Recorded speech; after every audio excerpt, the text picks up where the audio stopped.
Moi boas! Vamos a traballar un pouco a percusión corporal, vale?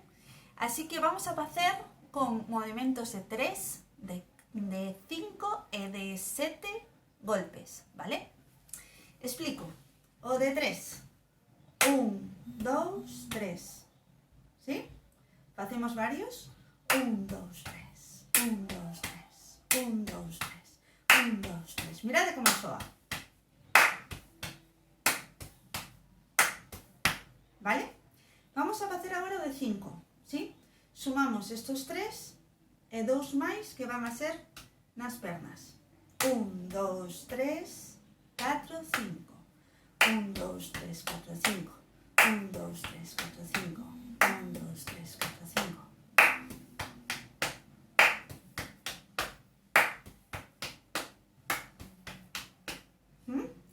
Y por último temos o de 7. Entonces, sumamos os 3, o 4 e o 5 e facemos co pé 6 e 7.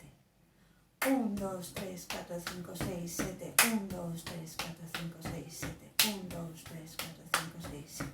¿Sí?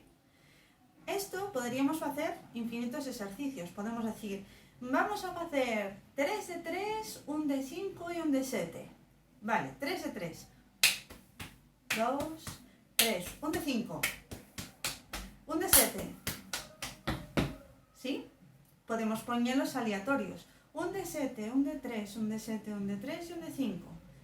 7. 3. 7.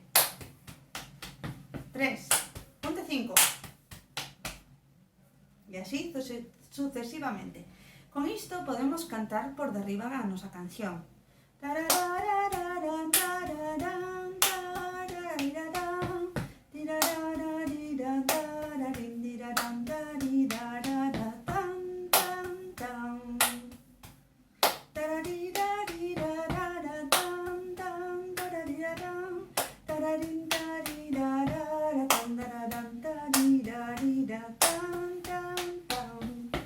¿Sí? Estou facendo 2 de 3 e 1 de 7.